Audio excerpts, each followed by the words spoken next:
हाल के दिनों में जो ड्रोन भारत पाकिस्तान की सीमा के पास देखे गए हैं वह बहुत छोटे आकार के थे। ये ड्रोन लाइट जलाकर उड़ रहे थे और ज्यादा ऊंचाई पर नहीं थे। ऐसे ड्रोन बहुत कम बार दिखाई दिए। 10 जनवरी को करीब 6 ड्रोन नजर आए थे। वहीं 11 और 12 जनवरी को 2-3 ड्रोन देखे गए। भारतीय सेना प्रमुख जनरल उपेंद्र द्विवेदी ने जानकारी 13 जनवरी को प्रेस कॉन्फ्रेंस में दी। सेना प्रमुख ने बताया कि ये ड्रोन डिफेंसिव ड्रोन थे। इनका मकसद ये देखना हो सकता है कि भारतीय सेना की तरफ से कोई कार्रवाई तो नहीं हो रही है। फिटनेस पूरी है क्योंकि ऑपरेशन सिंदूर ऑन है। जहां तक ड्रोन का सवाल है, ड्रोन ये आपको देखना ये कौन सा वक्त है। ये वक्त जो है हमारा 15 जनवरी और 26 जनवरी के काफी पास का वक्त है। इस वक्त जो होता है आप देखेंगे कि पाकिस्तान थोड़ा सा एक खौफ में रहता है कि कोई ऐसी कार्रवाई ना हो। तो ये जो ड्रोन्स अभी हमने देखे हैं ये बहुत छोटे ड्रोन्स हैं। ये लाइट ऑन करके आते हैं, ये बहुत हाइट पे नहीं जाते हैं और ये बहुत ही कम देखे गए हैं।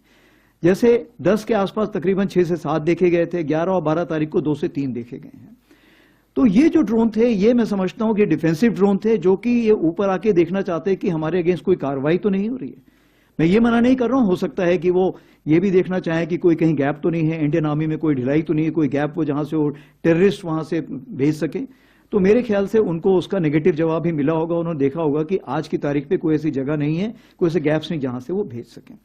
लेकिन ये जरूर है, आज जो हमारी डीजीएमओ स्टॉक हुई है उस स्टॉक में इसके बारे में जिक्र किया गया है और उनको बताया गया है कि ये हमें मंजूर नहीं है और कृपया करके इस पे लगाम लगाइए।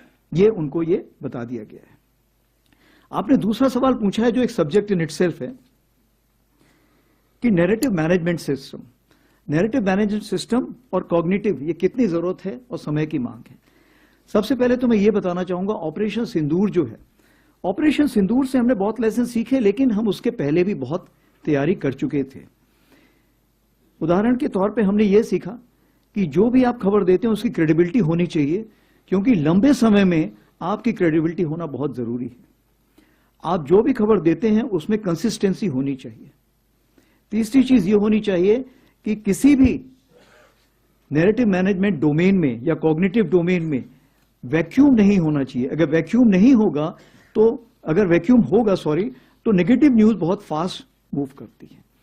चौथी चीज क्या है कि आप नेगेटिव न्यूज को कितना तूल देते हैं। आपने ये देखना है कि कितनी नेगेटिव न्यूज नहीं आई थी। उदाहरण के तौर पे मैं आपको बताना चाहता हूं कि जब से 22 अप्रैल के बाद से जितने भी हमारे ट्विटर हैंडल थे इंडियन आर्मी के, वो सारे ट्विटर हैंडल जो वेस्टर्न फ्रंट को फेस कर रहे थे वो बंद कर दिए गए थे, ताकि कोई ऐसा ना करे कि वेस्टर्न कमांड ने ये बोला है और जब तक हम वेस्टर्न कमांड से चेक करें तब तक वो न्यूज सब जगह जा चुकी है। तो जो सिंगल सोर्स ऑफ ट्रुथ था, वो सिंगल सोर्स ऑफ ट्रुथ हमने सिर्फ एडीजी स्ट्रैटकॉम रखा था। इसीलिए आप देखेंगे कि हम लोगों की क्रेडिबिलिटी बहुत हाई थी।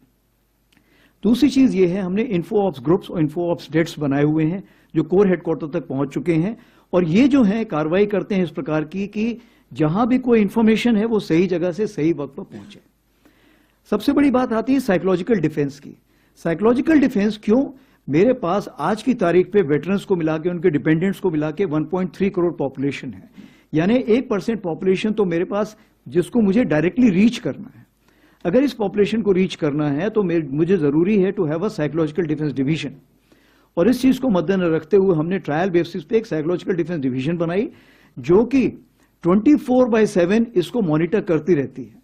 क्यों? क्योंकि किसी भी देश में आप ये ऐसा नहीं है कि सिर्फ पाकिस्तान से उभर के चीजें आ रही हैं, हो सकता है टर्की से उभर के आए, हो सकता है और किसी और देश से भी उभर के आए। तो चूंकि उनकी टाइमिंग्स अलग है इसलिए 24 घंटे इसको नजर रखनी पड़ती है और उस पर हम कार्रवाई करते हैं। इसमें चूंकि होल ऑफ नेशन अप्रोच होता है, तो जैसे आपको पता है कि एक सेंट्रल सेल बनाया गया था जिसमें हर मिनिस्ट्री के लोग बैठे हुए थे और फेक न्यूज को वो काउंटर कर रहे थे और करेक्ट न्यूज देने की कोशिश कर रहे थे। उसके अलावा अब सिंदूर के टाइम पर हमने डीआईबी के साथ और मैती के साथ मिलके बहुत सारे यूआरएल्स, यूट्यूब चैनल्स और ट्विटर हैंडल्स को ब्लॉक किया था, क्योंकि वो उस टाइम हमारी नेशनल नेसेसिटी थी। और ऑफ कोर्स फेक न्यूज के ऊपर फेक स्टैंपिंग तो हम खुद ही उसी वक्त लगाते थे जैसे हमको पता लगता है। तो मैं आपको यही कहना चाहूंगा, हमारी तैयारी बहुत थी। और अगर आप उस ट्वीट को देखें जिसको हम बोलते हैं जस्टिस सर्व्ड ऑपरेशन सिंदूर, आज की तारीख पे वो 23 मिलियन हिट्स ले चुका है। Thank you.